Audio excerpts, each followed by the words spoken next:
Être chef, ce n'est pas pouvoir malmener les gens. Ce n'est pas avoir l'occasion d'utiliser les gens comme des serpillères. C'est avoir reçu de Dieu le fardeau d'être celui qui doit se débrouiller pour qu'il ne manque de rien. La plupart des gens qui sont pressés d'être des chefs sont des voleurs, sont des cupides, qui veulent avoir l'occasion de voler ceux qu'ils sont censés bénir. Celui qui ne veut pas voler, il ne peut jamais prier pour être président. Et s'il se retrouve président, c'est que Dieu l'a forcé. Mais celui qui est pressé d'être président, c'est qu'il a l'intention de voler. On ne peut être pressé de diriger un pays si Dieu ne vous y force pas, que si on veut bouffer le pays. Ceux que Dieu choisit pour aller diriger, s'il doit vraiment diriger et bénir le peuple, ils ne peuvent jamais vouloir, Dieu les force. Quand l'heure sonnera, Dieu choisira parmi ceux qui ne veulent pas, mais les forcera. Ce jour-là, les peuples seront sauvés. Jésus n'est pas venu nous sauver parce que ça lui plaît. La Bible nous dit, qui enverrai-je? Personne. Jésus dit, formez-moi un corps. Je ne suis pas venu pour mon plaisir, je suis venu pour me sacrifier. Il me tarde de faire ce pourquoi je suis venu. Si seulement tu pouvais détourner cette coupe. Mais quoi qu'il en soit, que ta volonté soit faite. C'est le seul état d'esprit d'un leader que Dieu a appelé. Il n'est pas pressé. Mais quand l'heure sonne,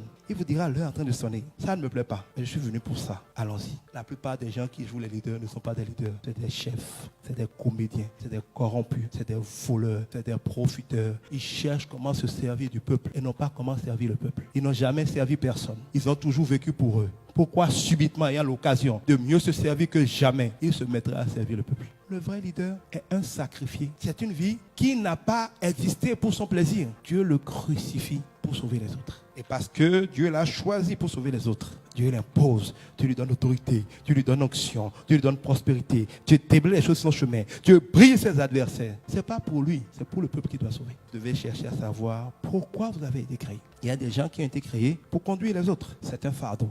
Demandez à Dieu de vous préparer. Et quand l'heure sonnera, faites la prière de Salomon. Seigneur, je demande une seule chose. Donne que je fasse ta volonté. Donne que je discerne ta sagesse. Parce que sans toi, je ne peux pas diriger ce peuple.